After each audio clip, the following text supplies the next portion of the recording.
Good morning বন্ধুরা। প্রত্যেক দিনের মতো আমি আমার রুটিন মেনে লিলিকে টয়লেট করাতে নিয়ে যাই। এই ঘরে রকি, লিলি আর আমি থাকতাম। রকি যাওয়ার পর এই রুমে আমি ঢুকিনি, সাহসী করতে পারিনি। এখানে আমার রকি চিরকালের ঘুম হচ্ছে।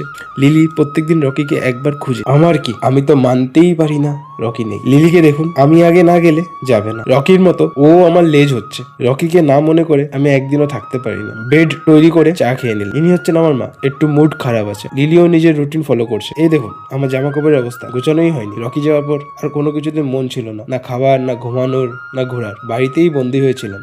মনই করতো না কিছু। জিম করতাম, জিমেও যাওয়া হয়নি। আজ থেকে সব শুরু করতে হবে। জামা কাপড় গোছানো হয়ে যাওয়ার পর হঠাৎ করে একটা ফোন আসে। তখনই মনে পড়ে আজ পাশের বাড়িতে আমার নিমন্ত্রণ ছিল। তাই স্নান করে পাশের বাড়িতে চলে যায়। এই হলো আমার পাশের বাড়ির ভাস্তি, কাকাই পুচকি, এই দুই নামেই ডাকি। এসে দেখি খুব মজার গল্প হচ্ছিল। ইনি হচ্ছে পাশের বাড়ির বৌদি। ভালো লাগে লোকেদের মাঝখানে থাকতে, গল্প করতে। রকি যাওয়ার পর এগুলো সব ভুলিয়ে গেছিল, মনই করতো না। এই তো আমি বসে গেছি মাছ মাংস সব নিয়ে। সবকিছু খেতে ভালোই হয়েছিল। খাবার শেষে দেখি কাকাই খেলছিল, আমিও ওর সাথে একটু দুষ্টামি করছিলাম। বাড়ি যাচ্ছি, বাড়িতে লিলিকে খাইয়ে একটু রেস্ট নিয়ে মার সাথে আবার বেরোতে লাগবে। গুড ইভিনিং বন্ধুরা, কফি খাচ্ছি, দেন মার সাথে বেরোবো। এই তো মাকে নিয়ে গন্তব্যস্থানে পৌঁছে কিছু জিনিস নিয়ে তারপর মার ওষুধ নিয়ে বাড়ি পৌঁছে গেলাম। আজকের মতো ব্লগ এখানেই শেষ। ব্লগ ভালো লাগলে সাপোর্ট করবে।